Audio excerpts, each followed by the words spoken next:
Hello and welcome to another episode of Sensational She-Geek live from Yancey Street. Today is Friday, April 16th, 2021, and this is episode 13B. As it is a Friday episode, here is what we're going to be talking about this week. Starting off with the comic book picks, I have a number of things that were in this week's comic book poll list that ended up being fantastic or noteworthy otherwise. So we're going to discuss what those things were. After that, it will be Black Lightning Season 4. I have finally caught up with Black Lightning, so we're going to wrap up what has happened so far in the fourth season. We're up to episode 7 now. Everything is caught up time-wise, so that's exciting.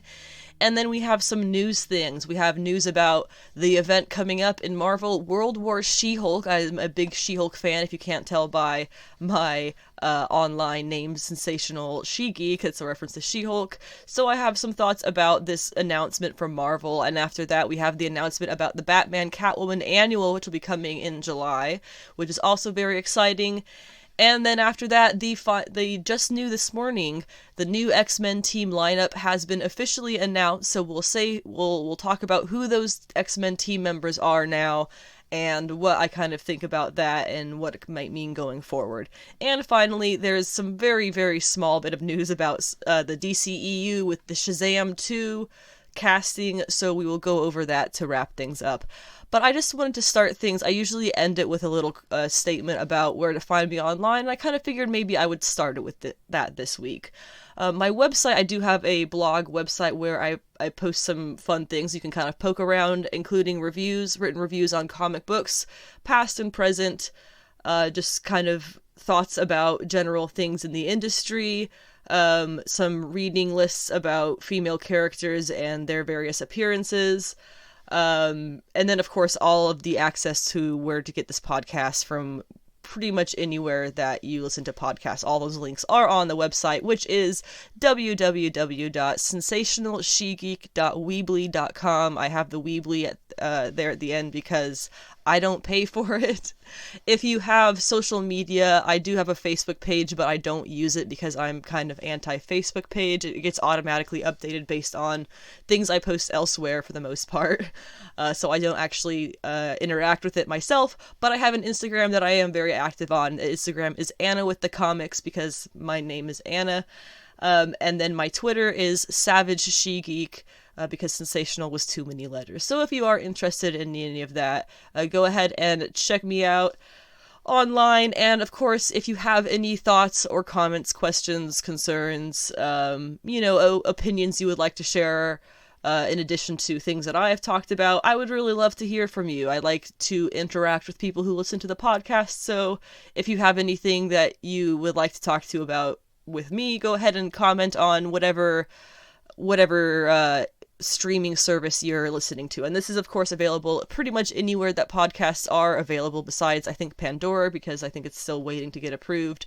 But if you're on Apple Podcasts, Google, Amazon, really anything, I have it there linked on my website so you can check it out. And if you're watching this on YouTube, go ahead and like and subscribe to get more videos and support my channel in that way.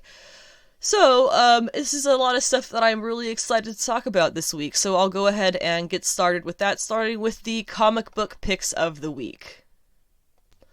For the comic book picks discussion this week, I have a good number of comics I'm going to be talking about here. They are in no particular order of preference, and though some of them I talk about for a lot longer than others, that doesn't really indicate my preference either. So, I kind of loved all of these the same. I'm not going to say I loved any of them more than the others. They're like my children. But here we're going to go over a good deal of comics, and those are Children of the Atom #2, Batman the Detective #1, Batman Urban Legends #2, specifically the Cecil Castellucci Marguerite Sauvage story, Black Cat #5, Daredevil #29, Homesick Pilots #5, Iron Man #8, Thor #14, which will be very brief because I will admit now I was whatever about it. And then finally wrapping up with Karmen #2, which if I had to pick a favorite this week, it would probably be this. So, really, really great stuff. No particular order of favoritism or anything like that. So let's go ahead and get started with the comic book picks of this week. We're starting off with Children of the Atom #2, which I was very impressed with. Vita Ayala is killing it with this series, and it's only on the second issue. We start off with a scene that shows Storm, honestly, to be the fantastic Nubian queen that she is. The art of how she is portrayed is remarkable, honestly. And after all of that intro, we get a really, honestly, beautiful scene of Gabe, who is one of the teens from this team, and he is helping out his mom around the house in the kitchen after dinner. It's just a regular scene of just this family. And he is narrating about his life, about how people make various assumptions about him because he is a black teen playing basketball, but he has all these other really excellent assets, like how smart he is. And yes, his dad is out of the picture, but it's not because he left, it's because it was due to cancer. He had to watch his dad die of cancer, which is horrible, of course. He is a fantastic artist. He loves and cares for his family, and he works probably harder than most kids his age, it seems. The purpose of the scene is to shed light on the life and reality of what prejudices black teens face. Yes, it is, of course, for that, but it's also to show how well bonded his friends are with him. It makes the obvious change that when he comes from his house and from his outside life to his friends, none of those assumptions come with him. And none of his friends have those assumptions, and he is just himself with them. So he gets to be just himself, and it's a really nice relationship that they clearly have. It also connects with why he likes mutants, because they kind of are seen the same way that he is as a black teen. And obviously that was back in the day. That was why they wanted to make mutants. They wanted to make that kind of allegory there. So anyway, there's a big fight scene in the issue, which is honestly just a big fight scene. It's whatever. Storm shows up at the end of it to kind of settle things down. And she eventually speaks with the kids herself, mentioning how they are still offered a home on Krakoa and how Cerebro hasn't been able to scan them yet. Everything in this issue makes me think that these kids aren't real mutants at all. The powers come from their gear. That's gotta be it, right? There's, you have the Cyclops girl, but she doesn't have the actual Cyclops eyes. It seems it's just the gear that she puts to do that. It doesn't seem to actually be her mutant power. But then the issue ends with them getting together all their gear to try and go through the Krakoan gate to Krakoa again. Which wouldn't make sense. They wouldn't be doing that unless they thought they were somehow real mutants, i.e. their powers don't come from their gear. So, I don't know. There's clearly something else that we haven't learned yet that will answer some of these questions, hopefully. I'm intrigued. I'm so intrigued by this. Vita Ayala does an excellent job of balancing getting that phenomenal representation in there and making those big, strong statements, while also making the story still relevant to that and interesting and everything. So really, really enjoying this. I'm really honestly curious. I can't wait to find out what it is that's going on, because everything is screaming to me. Everything is telling me it's just they don't have powers. Nothing here seems to show that they have powers. They're just normal kids, and when they put the gear on, they have the powers.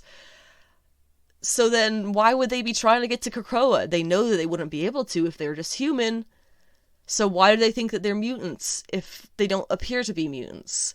I'm wrapped up in this, and I'm really excited to find out what it is. So really great stuff from Vita Ayala there in Children of the Atom. Batman the Detective #1 of 6 is off to a fantastic start.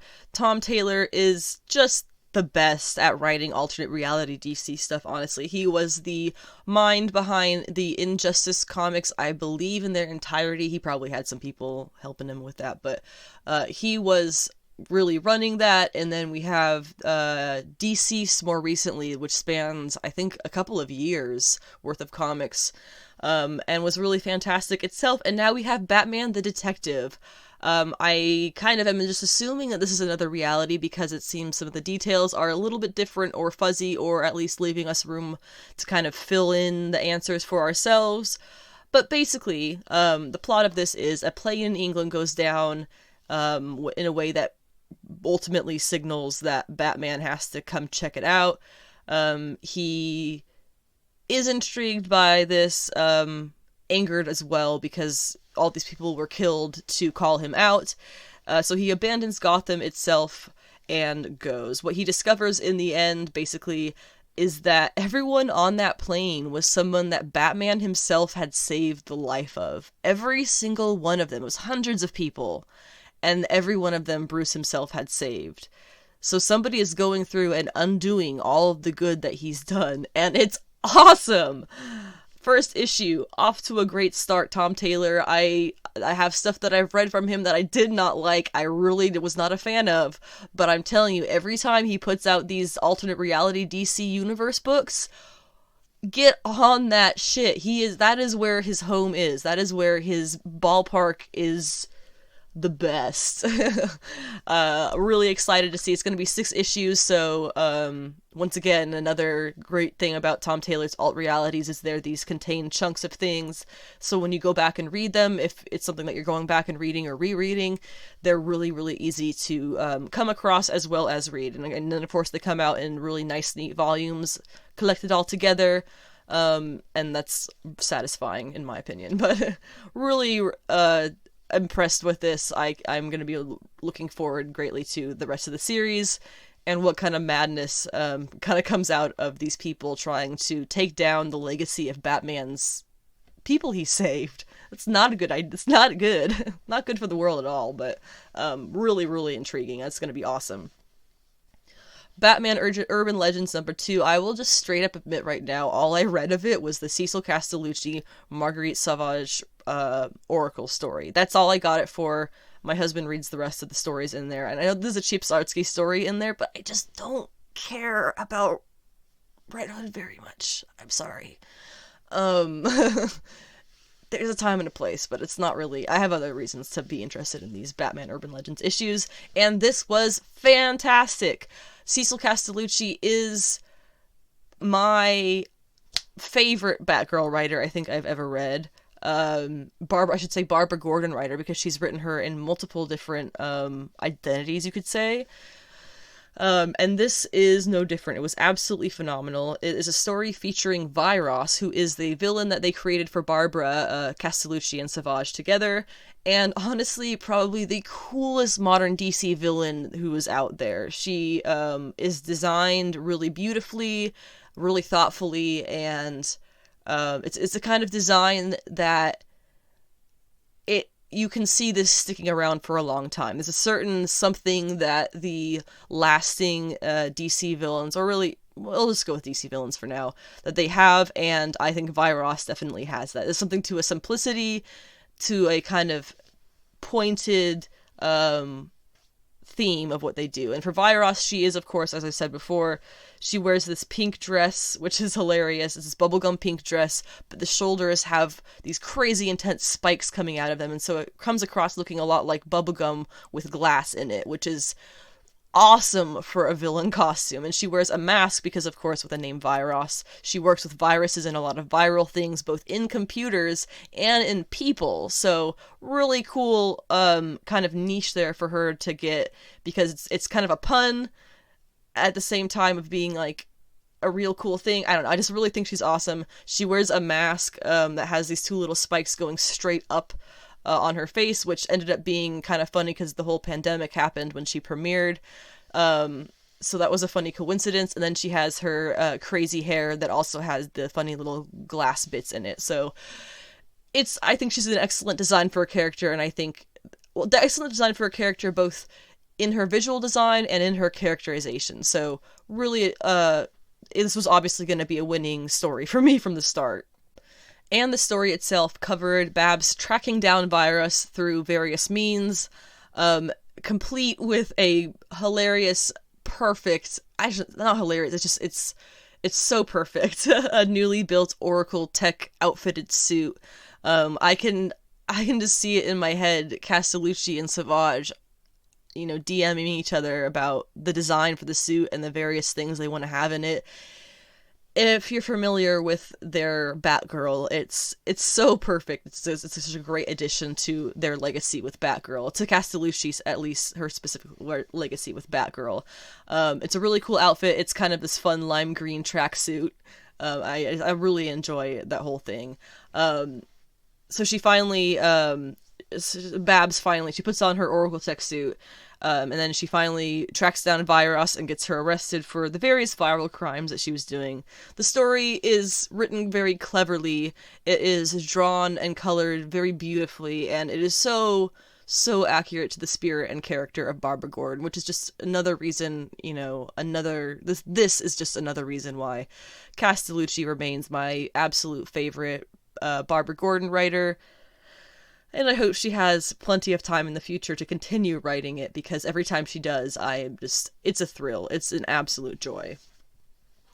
Black Cat number 5 continues to be also excellent. It's Jed MacKay writing, I guess, the second series for her. The first one, they had like 7 or 10 issues, I think it was, maybe 12, and then they restarted it for some reason instead of just continuing the numbering. But now we're back up to number 5, that's what, 17? Really?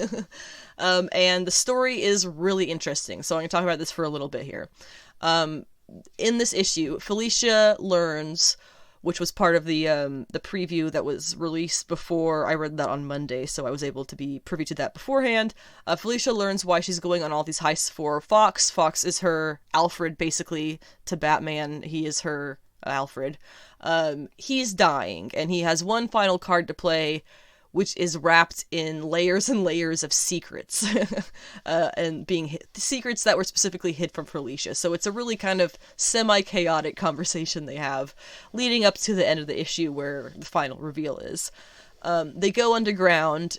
It's beneath New York to what is a hidden cemetery, like in a hollowed-out cave-like room deep beneath the earth. It is wild. It looks like if you can imagine a Parisian cemetery, with the large, I don't know what they're called, they're coffin-like structures and the little, well, obviously those are like coffins, but then you have the little tall rooms in place of headstones. I have no idea what that's called, but it was full of all those kinds of old-fashioned things.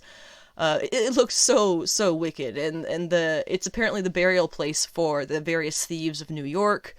It was where Felicia's father is buried and his crew, and Felicia actually notes that when she dies, she'll probably be buried here as well. So it's a cool little insight to this complete other culture in the 616 New York, that kind of, you get to see bits and pieces of it here and there throughout the comics, and this is a really cool insight to it. So Fox starts telling her this story about something called the Gilded Saint, a mythical being who can offer you basically a contract for eternal life if you have something interesting enough in exchange.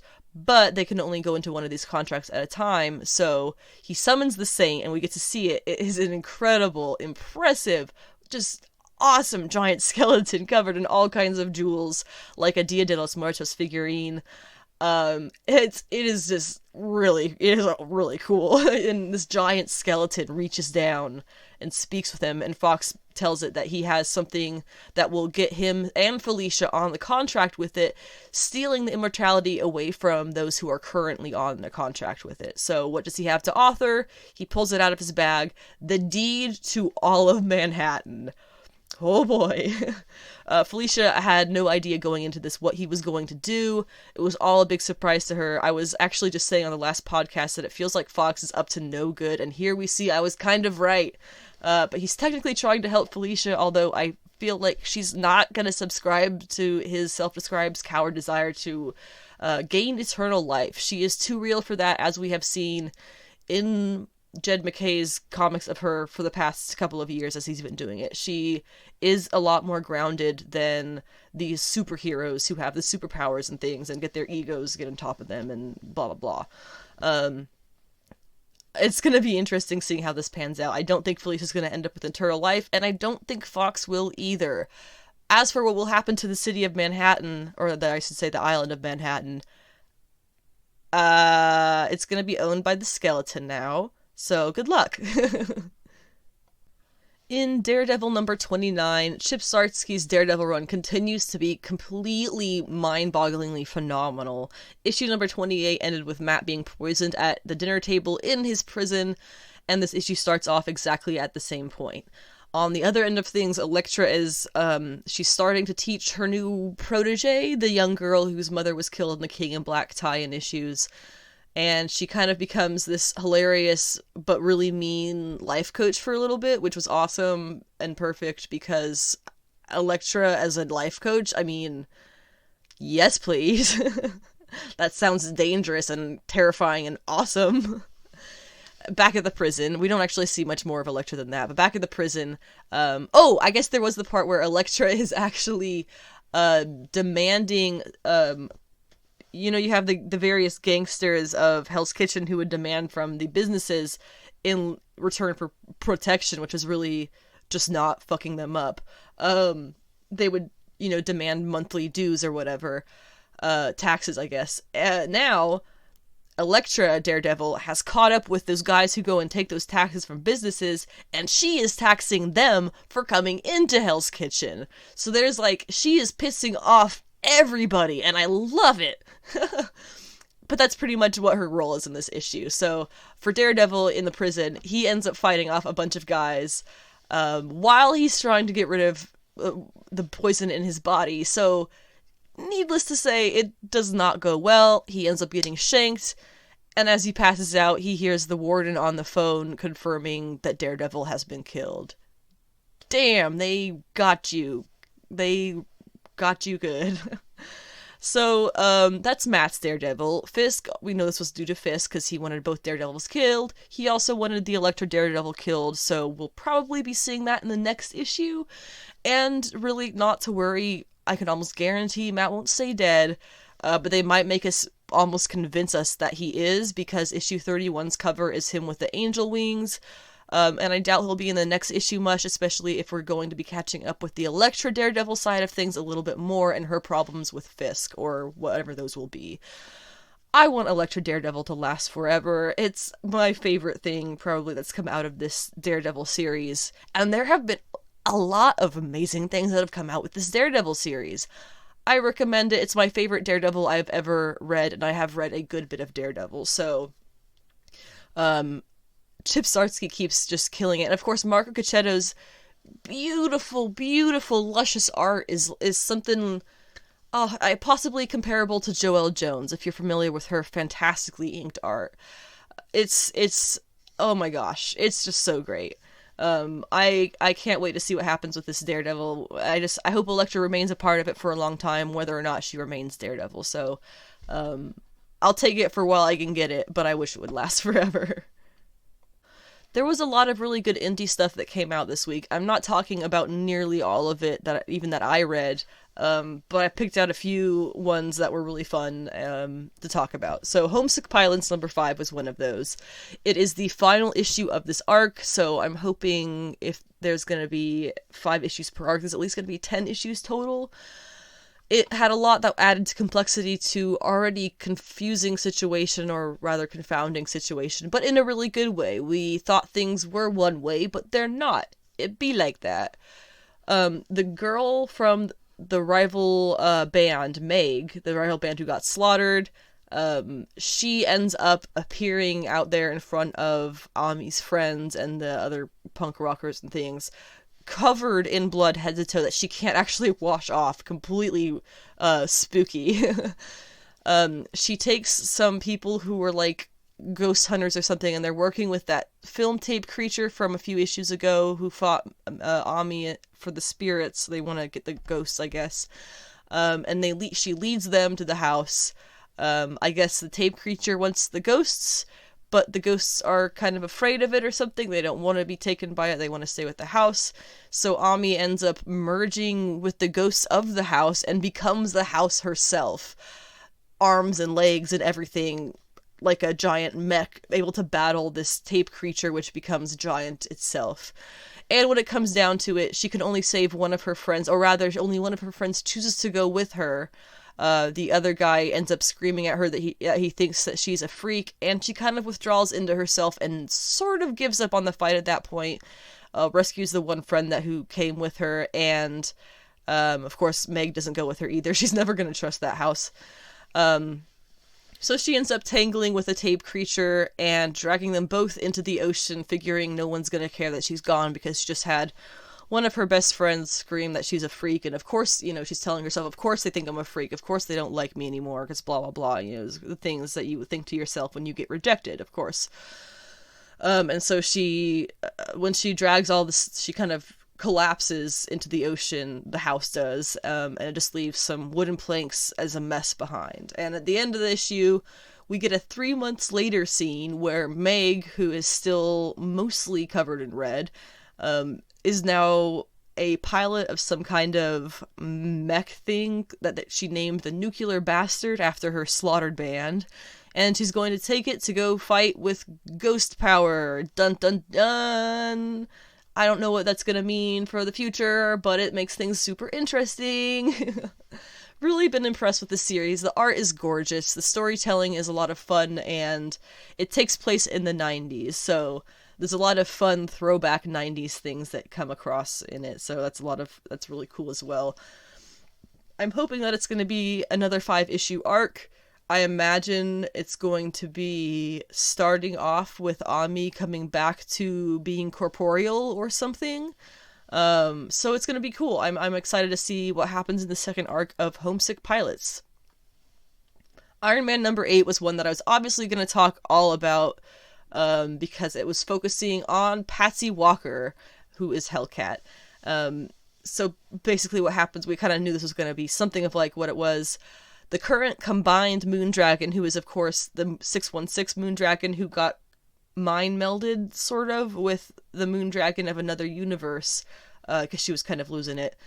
This combined version now comes to Patsy's mind as Patsy is having a bit of a mental break at the moment, and she kind of admits to her that she shouldn't have ever taken away the mental abilities that she herself once trained Patsy to have on the moon of Titan. That was something that Moondragon was kind of mentally unstable for a while herself, and in one of her darker moments took back the mental abilities that she trained Patsy to have, which I know it was back in I want to say the 70s and the Defenders. It was so early on in Patsy's history as being Hellcat even, but the time of her having those mental abilities was really, really cool. And then when they were gone, it was really, detrimental to her. She was pretty crushed by that. So, and clearly it was detrimental to her mental state as it kind of lingered, but, picking up a lot of negative stuff in the background, which is kind of how we got here with this whole Korvac situation. So to get her powers back properly, her mental abilities, Moondragon is taking Patsy on a journey through her trauma, which basically is her life so far. We get to see Patsy as a young child growing up into a woman, all the different people in her life and the relationships through her life and her past, until finally she faces off with her ex-husband, Damon Hellstrom, in her own mind. And when she wakes, Gargoyle is holding her, which is really nice because they have connections from the past, being Defenders, as well as friends, and I'm pretty sure it was Patsy was the first person to ever meet Gargoyle in the comics in his first appearance, so that's really cool. And overall, it was just really awesome to be able to see Patsy get to relive her past and kind of settle back into her truth. In a healthy way. There was also some funny moments, aside from Patsy, with Frogman and the rest of the team. I really do recommend this series, and if you're not an Iron Man fan, like I am not an Iron Man fan really, it's got a lot of stuff going on in it. It's clever. It's pulls out these characters we don't normally see. So I'm really enjoying it. It's only 8 issues in, so it's not too much to read so far. And it is really enjoyable, I admit. It is very enjoyable. Not sure why I made that sound like I shouldn't be enjoying it, but anyway. The one negative thing I have to talk about this week, it's not really negative, I'm really just going to be very quick and bland about it. It's Thor number 14, the Prey finale, finally. Basically, Thor comes back, Beta Ray Bill powers up again, Odin leaves without telling Thor that his parents broke up, which honestly is probably for the better, so we can just pretend that Kate's didn't write that embarrassment, and that's kind of it. Karmen number 2. We're just gonna leave that. Karmen number 2. Absolutely stunning. Again and again, I have to reiterate how cool it is that Guillaume March has drawn the main character nude the entire time because she's dead after killing herself in the bathtub, but doesn't realize yet that she's dead, so she's totally naked, but nothing about it feels sexualized or inappropriate in any way. It is remarkable how he's able to draw her naked and make it feel like it would if she were just a naked baby, just born.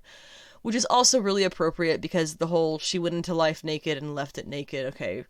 The issue actually starts with the solid probably third of the story being her just kind of wordlessly floating around, exploring her city, enjoying her freedom and flight. And it's a beautiful, beautiful Spanish city, and we get some gorgeous scenes of landscape. And it's just completely beautiful start to the issue, peaceful. Which then, I guess, kind of makes it all the worse while, when she's floating around naked, how she comes across her lifelong friend, who we kind of get introduced to the situation that she's in the first issue, and she overhears a phone conversation she's having, or he's having, and so here we finally get a real honest look at the situation that ended with her killing herself. So basically, she and this boy had been BFFs their whole lives. Attached at the hip, he started dating a girl that was not her, and she didn't want him to be kind of like talking to her that much, so he drifted away. But then he started cheating on the girlfriend with, as it turns out, now we learn her roommate. This main character's her roommate. And that's she just kind of pieced all that together. So it wounds her because she's actually in love with her best friend, and she always thought that if he was to leave his partner, it would be for her. But here he is going as far as cheating on his girlfriend with not her. So it's kind of a betrayal from both her best friend as well as her roommate. Because her roommate, I imagine, would know the situation and is still having sex with him. So it's kind of a rough emotional situation. And she ends up flying off, and kind of trying to jump off a building, but the skeletal angel Karmen pops up at the last second and points out, well, if you're able to fly, that, probably won't do any good trying to jump off a building. The issue ends with Karmen basically giving her some tough love about herself, which was very necessary, I think, before actually shoving her off the roof anyway, because she tells her, you'll only fly if you believe you can. So this is obviously a test of some kind. What happens if she fails and hits the road below? Karmen had said that if she touches people, they will see her. So are people going to see her? Or is she just going to end up hitting the road and bouncing because she's just a ghost or a spirit? I don't know. But this story is clearly going to be about Karmen, I suppose, settling this woman's soul, so that she feels comfortable leaving the world behind. Because clearly she was in turmoil when she killed herself, and I can see how maybe it's Karmen's job to kind of settle that turmoil a little bit before the spirits pass into whatever the next realm is. So that's my theory of what's going to happen at the end of the series. What the whole point of the series is. It's very, very beautiful. This is, of course, the first printing in English. It was printed in Spanish previously. This is such a stunning comic every time. So, and it's only the second issue, so I'm really excited to see what we kind of go to from here. I'm not sure how many issues it is. I'm guessing it'll be 5. But in any case, I can't recommend Karmen enough. It is gorgeous from tip to tail. And that wraps up our comics talk for today. It was a really good week of stuff. Like I always say, there was so much more that I read that I didn't talk about here because of just time restraints. You just have to pick out some things that stuck out really strongly. And then, of course, there's always a ton of stuff that I don't even talk about, that I don't even consider reading, that is always available at your local comic shops. If you go and give them a little chat, they will be more than happy to team you up with some comics that will probably work out well for you based on your other interests. So go ahead and do that if you didn't have anything in this list that sounded interesting or appealing to you. A comic shop will always be there to give you some suggestions. Next up, we are going to discuss where we're basically going to catch up with Black Lightning Season 4 up to the latest episode, Episode 7. So, interesting things so far, or I guess I should say relevant things so far in this season. Lynn is losing it. She is using, I guess, basically DNA from Metateens to temporarily shoot herself up with superhero powers, to be a superhero and creep around her daughters, kind of secretly, as they superhero. And then when she gets caught by her family, she blames Jefferson, her husband, sort of ex-husband, for not being there to protect her daughters, their daughters, while they're heroing, as she says. But she's really just addicted to these superpowers. Clearly, she's going through some stuff.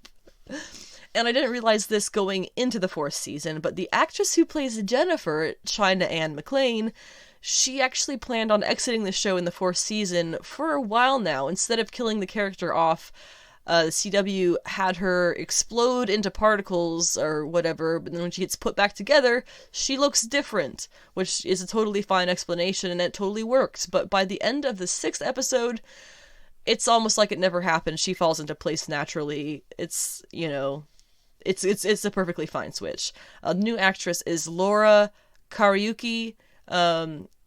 I guess the whole situation around McClain leaving, she posted back in November on Instagram a video saying that she's going to end in the 4th season regardless of the show goes on or not, but she only had 4 episodes on her contract for the 4th season. So that was, from the start, from at least since November, that was always going to be the situation. She said, quote, "There's been a lot to happen over this quarantine, and I'm not just talking about the PC side of it. God is moving me in more than one way than just this show. It's bigger than this show. I'm doing God's work now, and I'm not doing anything else." Okay, good for her. That's, I don't mean to offend you if you are religious, but what a fruitcake. Okay, it sounds like she probably was a person who, she mentions the PC side of stuff in the quarantine, so she must be talking about the social justice stuff that came up starting in, like, what was that, April or May? I don't even know. But, like, and to talk about that, of course, they bring all of that up in the show Black Lightning because it is so relevant, and so of course it would be relevant to these characters who are black themselves. And I guess she just feels like it's not a thing that should be discussed as a black woman. It's okay. That's fine for her. I guess this new actress has already fallen into her slot perfectly naturally, so good for her. Moving on. Then there's Anissa, who is the girlfriend, or not she's had the girlfriend who's been in a coma. She is not the girlfriend, jeez.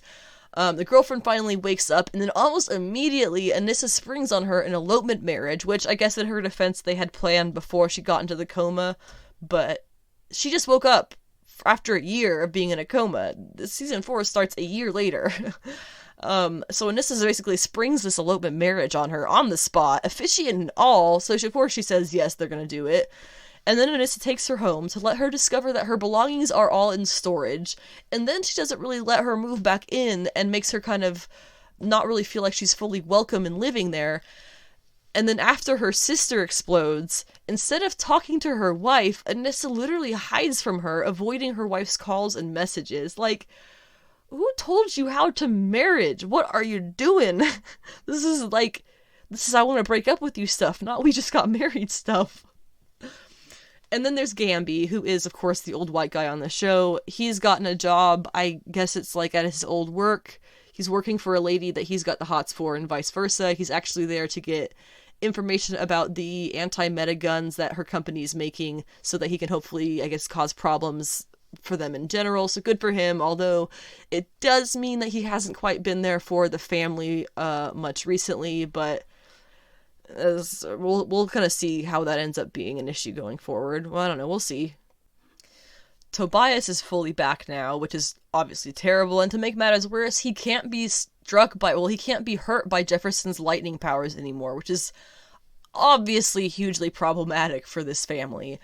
And he's now trying to get Lynn to work for him, and I have a feeling she will because she's an addict and willing to do anything to get another fix of meta powers or green light or whatever it is that she's addicted to this time. what an arc Lynn has had. It has been how far the mighty have fallen.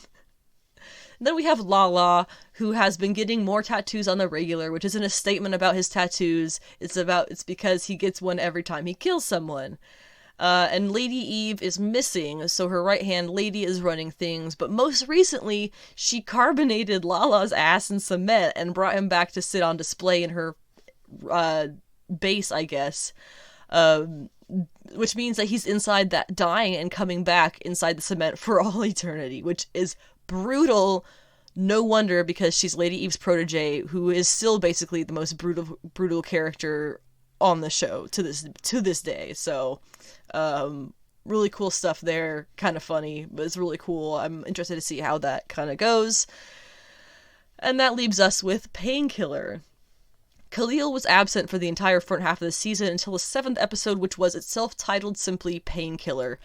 I didn't realize it before, but apparently this is the episode that is meant to kick off his own spin-off show, which on the surface it may not look like there's a whole lot to make a show about, but the way that they did this and put it out, I would watch the heck out of a Painkiller show. The episode was basically showing Khalil and how he's living with some buddies in a city that I don't recall the name of. I don't think I ever got the name of, but it's basically looks like Madripoor crossed with Wakanda. So the two buddies he lives with, they know about the whole split between Khalil and Painkiller, the personalities that come out. A lot of stuff happens in the episode, but basically the point is the Painkiller identity, while deadly and twisted as it is hurting just as much as Khalil is. I remember one line specifically where, they're talking to each other and Painkiller says how the government guy hurt him so much, and he just looks at Khalil and he says, "She was my mother too," referencing, of course, the fact that the guy made him kill his mother, and he was aware of it the whole time, and it was hurting him having to do that, but he didn't have a choice. So it's a very profound moment they have here during this little one-on-one where Khalil basically realizes that this other side of him is actually a part of him and is going through a lot too, just like him. I definitely think that's an interesting enough premise to get his own show going. I hope that it works out, because I would definitely be watching if that comes out. And finally, Black Lightning himself, Jefferson, kind of retired after the death of his best friend, which was back before that 1 year jump to the season. His friend was the police chief. It was tragic and heartbreaking scene, honestly. Now he has what might be an ally in the new deputy chief is what I think he is, but the police chief herself is kind of a mad dog against metas, so it's a really dangerous road to work with him at all. I think Black Lightning premieres on Mondays, so I will be discussing the rest of the episodes of the season going forward on Friday podcast episodes like this, whereas on Mondays I always talk about Falcon and the Winter Soldier. So that's something to look forward to, I suppose. I'm really enjoying this show. I'm so glad I finally caught up, and I'm watching it now as it premieres.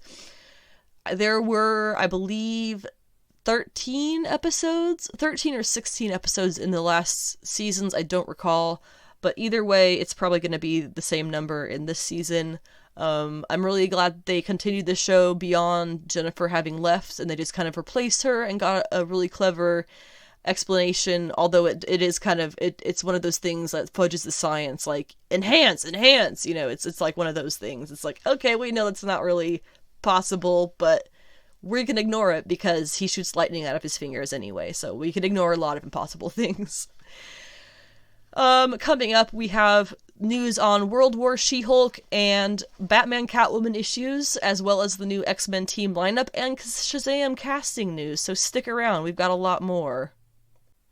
Now we have World War She-Hulk was announced just yesterday, actually. It is going to be by Jason Aaron and Javier Garron, who is the current Avengers team, so good for them. It will be starting July 7th with Avengers number 46, and here's the announcement from the Marvel website. World War She-Hulk will bring Jennifer Walters' current journey to its pulse-pounding conclusion, setting the hero on a new path just in time for Avengers number 50. An homage to the hit 2007 crossover event by Greg Pak, World War She-Hulk will stand on its own as a new pulse-pounding saga in the Hulk mythos. The action-packed arc will see She-Hulk facing off with Red Guardian and the Winter Guard. After the shocking events of Enter the Phoenix, the Earth has become more fractured and volatile than ever, especially for the Avengers. Once She-Hulk is declared a global menace, Russia's mightiest heroes, the Winter Guard, are tasked with bringing Jen to justice and face a fate no Hulk could hope to endure. Okay, so before I get into that, we have a quote from Jason Aaron.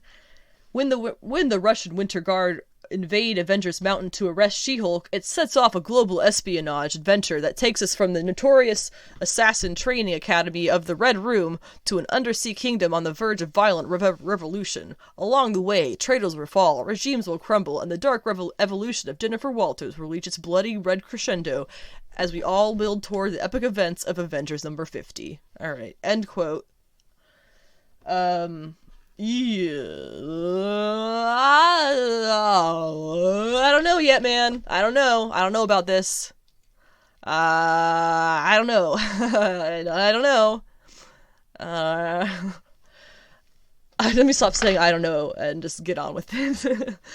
But before we will get into my thoughts about the announcement, I feel like there's a few things you need to know about me. A little along the lines of proving what I know that I'm talking about, like with the Loki show a few episodes ago, but also to give context to my thoughts and fandom of Jennifer Walters' She-Hulk, and why she means so much to me personally. So, to start, it's gonna be a bit personal here, so be prepared. To start, I am a 5'9" woman with a strong Eastern European build. I am actually what you would call big-boned. By what I mean by that, if I had 0% body fat, which is physically impossible, a size 0 t-shirt would not stretch across my shoulders because it would simply not be able to fit across the bone structure of my body.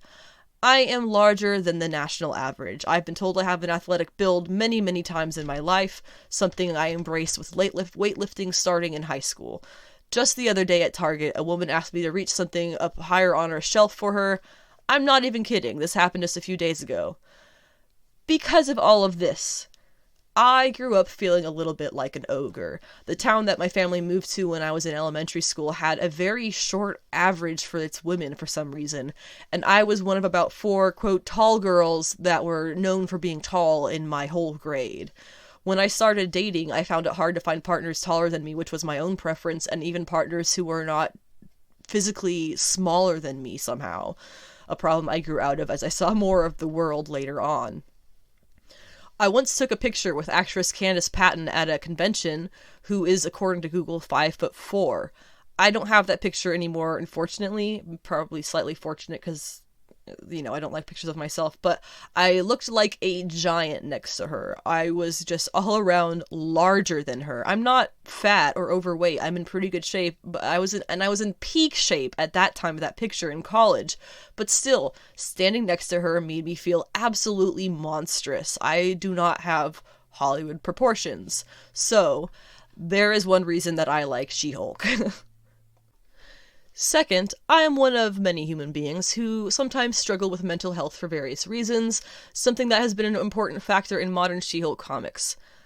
I shouldn't have to explain much beyond that for this reason.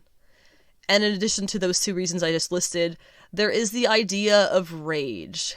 Anger, according to most of civilization, is decidedly not meant for the female of our species. Women who are angry or who show anger are out of control, bossy, bitchy, rude, uncalled for, need an attitude adjustment, need to be taken down a peg, need to be put in their place, need to calm down. All terms I have been called or told personally and sometimes multiple times. They are also the same terms used against women who are confident, passionate, or intelligent, used against us to try and belittle us and make us crawl back into ourselves. I say, fuck that, and historically, Jen says it too. That is who she is to me. If I need to explain my connection with her character and desire for her to be a success beyond that point, I don't know what to tell you, man. Just rewind and listen again, I guess. On my website, under, if you follow Geekwork, the sensational column, Taking Back the Powers of Female Comic Book Characters, I wrote, titled as that, almost 2 years ago now, a piece on my passion for Jennifer Walters as well as Carol Danvers, and my thoughts at certain, at the time, recent developments for their characters. I go back and read this piece sometimes to make sure that I still stand by what it says, because it was an important piece for me, and it is still completely accurate to my feelings, although admittedly I do owe it an update for Carol and her sister. So, anyway, there are a lot of takes on this World War She-Hulk. And I'm not even talking about across the fan base, I'm just talking about myself. I personally have a lot of takes on this, because it could be a number of things on a variety of different levels of good or bad, and we'll really just have to wait and see what path this story is going to actually take. To start, there have been strong and sometimes very sexist critiques of how Jason Aaron has been handling Jennifer Walters in the Avengers. While some of these critiques I do see as valid, most of them are just petty hatred over her more masculine appearance in her Hulk form. While I do find that argument to be extremely sexist, I will admit that since I stopped reading Avengers myself, it does seem that Aaron and his artists have been taking more lengths to make her look more like her cousin. Although I think her beefing it up is great, she doesn't need to look like Bruce. She's still Jen, and from what I've seen from recent panels, her face and physique resembles what we've seen from Bruce far more than Jen, which is odd, especially when you look at her face, which is not Jen's face, it's Bruce's face. It's weird. And also, the thing about having a World War Hulk series for Jen is, Jen has always had better control of her Hulk form than her cousin. It's part of what makes her different than him. And better, in my opinion. Her sensational form isn't her final form. It's the middle ground that she was able to establish for herself due to her better sense of control than Bruce ever had, but Bruce's control issues are due to, other lifelong trauma issues of his own. I admit I am totally on board with her being more comfortable with simplifying her She-Hulk form, making it quieter and more physically imposing than her sensational form. But the thing about her making that change is because she retained some of the same amount of control. It was only physical changes. It doesn't quite match up for me that she's headed into a World War Hulk event of her own, unless it is somehow the rest of the world needlessly being sexist towards her, reacting to maybe a small event worse than they would with Bruce. If that's the point of it, then kind of okay, because I trust Aaron to fix that situation and prove that She-Hulk is the one in the right. But if it's something like she loses her mind, I don't know, man, that just doesn't add up. There's also the question of what part of the World War Hulk story they're going to be pulling for him, because the whole arc of the whole point of World War Hulk, if you're going to look at the entire event, it starts way back when Hulk is banished from Earth by the Illuminati into space. He lands on Sakaar, becomes their champion, wins Sakaar over, falls in love, kind of gets married, and starts a life of his own until Reek, or whatever, the little dude who actually popped up in Ragnarok, the movie. He sets off a bomb that was in the ship that he arrived to Sakaar on, and just accidentally kind of destroys, everything that the Hulk just built, and then he returns for revenge on those who banished him in the first place, and that's kind of where the World War Hulk thing comes in. And then there's some really, truly brutal battles going on Earth. So is this going to be her getting sent off planet? Because that's dumb. We know that's a bad idea, because they did that to Bruce and it didn't work out. They know that punishing Hulks for, things that seem to be blown out of proportion is not the right way to go about doing things. They know that. So why would they do that again? Is she just going to lose it and rain hell across Earth? That would suck, because that's not who she is. She has bad days and bad times, but not like that. That's Bruce's alley. That's his shtick. Jennifer doesn't do that. It's not part of who she is. And if he's gonna say that's now part of who she is, that's stupid, because why? So there's gonna be critiques, I guess, no matter what, from me. But I think I'd prefer it to be something like she was banished for dumb reasons and then proves them wrong and they look like toxic assholes. That's all I got. Anything else, we'll just have to wait and see. I don't know. I don't know about this one. Well, we're just gonna have to see what happens when it happens. Also, it apparently takes place over 4 issues. Avengers 46 through 50, 46, 47, 48, 49. And then if it's done by 50, are they going to have tie-ins? What can you get done in 4 issues? And also the whole thing that Al Ewing just had set up with her about... I mean, Al Ewing's been working with the Hulks and their whole, like, the Gamma people for several years now in Immortal Hulk. And with the Immortal She-Hulk one-shot that he put out, you know, we learned certain things about Jen and the One Below All and, you know, what's going on with all that. And I feel like Jason Aaron and a couple other writers at Marvel, I feel like, are just, like, doing their thing no matter how much it doesn't make sense. But whatever. We'll see how this goes. I'd just like to take this moment to apologize if there's any weird background noises. I can't control that. Anyway, Batman Catwoman Annual was announced. It's going to be coming out in July, and it looks like it's going to be a little bit of a Christmas in July one-shot interlude. And I am excited. That's why I'm clapping. Traces, according to the announcement, it says it's going to trace the life of Selina Kyle from her earliest days to her entry into the criminal underworld, and reveals that Bruce was actually a presence in her life all along. And then it continues with this thing here. The Batman Catwoman series shows readers the romance between Bruce Wayne and Selina Kyle as it changed over their lives, but what about their connections from before they became costume adventurers? Whether it was by fate or coincidence, this story gives even more reasons why Bruce and Selina's connection is one of the most enduring love affairs in comics. Oh, okay, yeah, I'm obviously into this because I'm an obvious fan of Tom King's Batman and Catwoman romance, a saga that goes through, gosh, his 80-plus issues of Batman, plus its annuals, an anthology or 2, and then now the Batman Catwoman series. Put it all together, and you have the entire romance of Bruce and Selina written out with the love and passion of a man who understands the work and ongoing care relationships take to survive. It is phenomenal, and he writes like I want to write, honestly. Like the way that he puts the Batman Catwoman story together in this series and in all of the things that have led up to it, it plays out like cinema. Like you're watching a movie or a TV episode. It's beautiful. It's so well done. I just love this entire saga. This single issue, this annual, I'm excited for it because it will no doubt be another integral step into their ongoing story, showing the time between the two that we haven't yet been privy to. So it's, again, not changing anything, it's adding things, which is always the best route to go, in my opinion. And I am just super stoked in general to read this. I don't really have much else to say about that. It's coming out in July, and it's going to be not one of the... It's an annual, so it's obviously not going to be part of the series, but it's still going to probably reference things that happen in the series, and obviously characters who are in the series. So I'll be really interested to see kind of how that goes. And they did put out a few little sneak peeks for it, if you're interested. It appears to be young Selina wandering through the Wayne orphanage. So, really interesting. I can imagine how Bruce would fit into that story. Tom King's Batman and Catwoman romance is so beautiful. I can't say that enough. But I gotta move on now. Next up, we're getting close to wrapping things up here. The new X-Team lineup was announced this morning.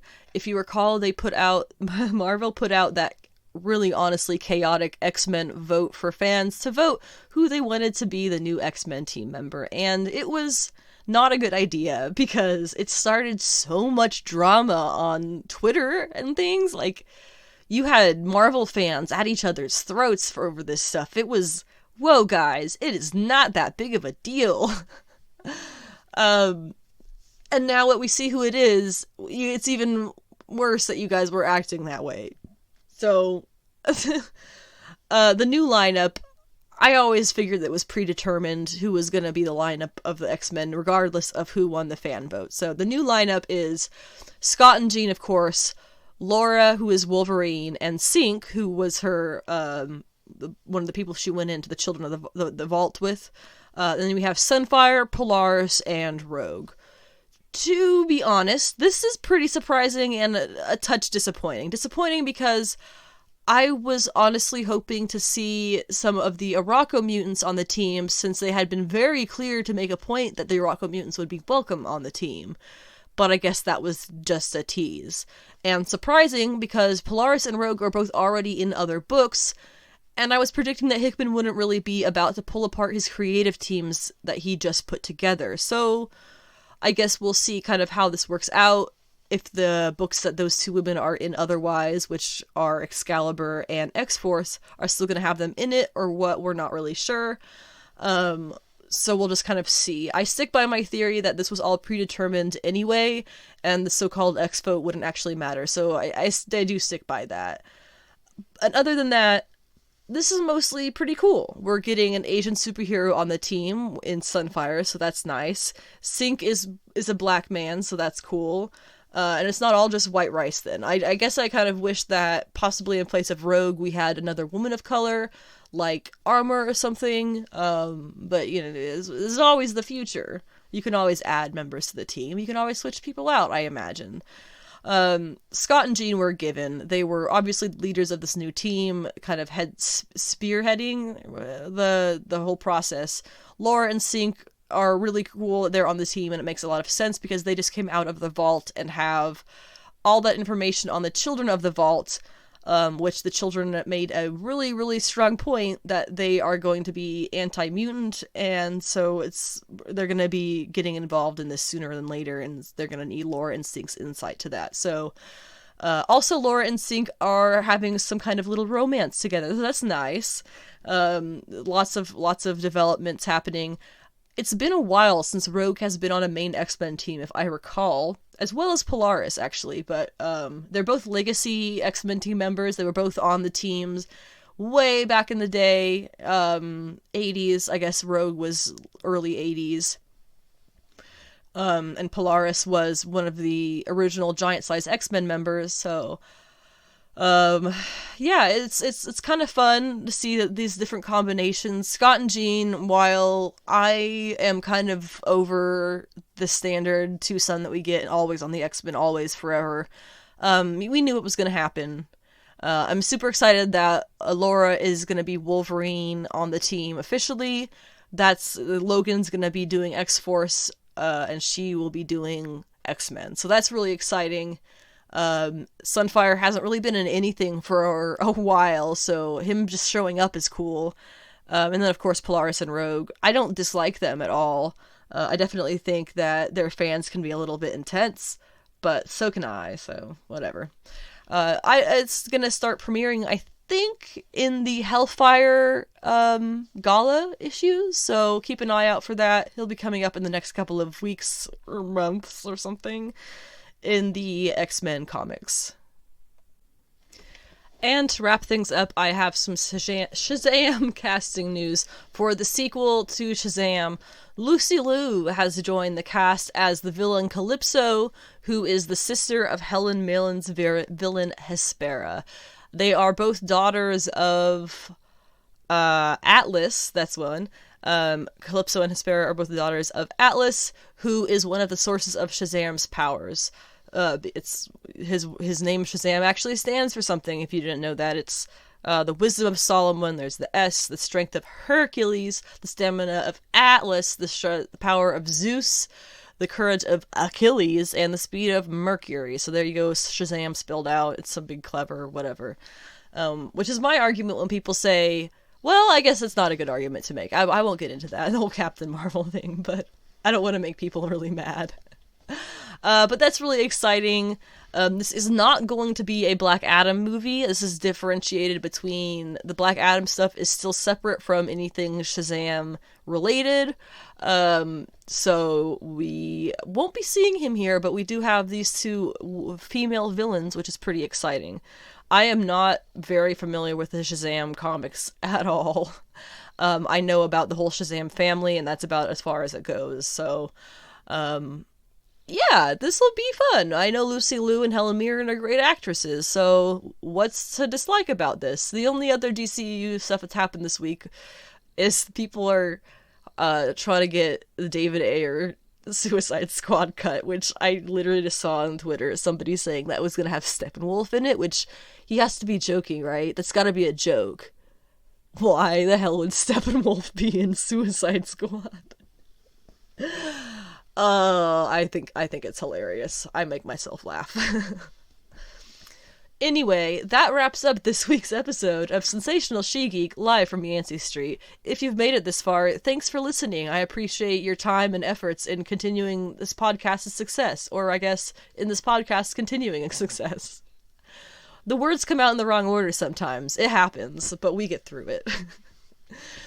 Thank you for listening. I really do appreciate your support on whatever service you are listening from. If you are listening on YouTube, as I said in the beginning, please do like and subscribe so that more people can see my stuff and it starts being, I suppose, more popular. If you do have any questions, comments, concerns, thoughts about things that I've said or discussed, or, just have things to say to me, go ahead and do that. I would love to get a little community a little bit more involved here. I also have a Discord. If anybody wants, I don't even know. I guess I can post that on my site. I don't want randos getting into it. I gotta figure out bots before I get into the Discord too much more. So the Discord will happen eventually if people want to start a community that way, because this really is that is really why I started all of this, including my blog and my site, and my Instagram really, is because I wanted a place to let nerds just be nerdy and celebrate the things that we love, with obviously my female perspective of feminism, in the sense that I'm looking for all people's equality. My cat is just going nuts and eating right now. It's pretty funny. But yeah, thank you for supporting any of the stuff that I do. The more support I get here, the more I'm able to do with it. So that's really fun and exciting and, great. The next episode will be on Monday, which is going to be the 19th of April. We're already halfway through the month, so we're getting closer to halfway through the year. We're a third of the way through the year. Almost a quarter of the way. Well, is that backwards? I had that backwards. You know what I mean. So Monday the 19th, I will be back to talk about the Falcon and the Winter Soldier episode 5, which is of course premiering today, but I talk about it on Monday episodes so that people have some time to watch it themselves. So I will be discussing that in its entirety. It's supposed to be another fantastic episode. I have yet to see actually any spoilers, and I've been on Twitter all morning, so people are getting better about not posting spoilers, I guess. But I've just heard that it's a really great episode, so I will be discussing that Monday the 19th, as well as my comic book pull list for the following week. Like I said at the beginning, my Instagram is Anna with the comics, my Twitter is Savage She-Geek, and my website is sensationalshegeek.weebly.com if you're looking to find me anywhere else. And of course my YouTube is Sensational She-Geek as well, so you can find me on a lot of social platforms out there and get involved with the community that I'm trying to create. Thank you again for listening. Have an excellent week, and as always, stay kind to your fellow human beings, and certainly stay sweaty.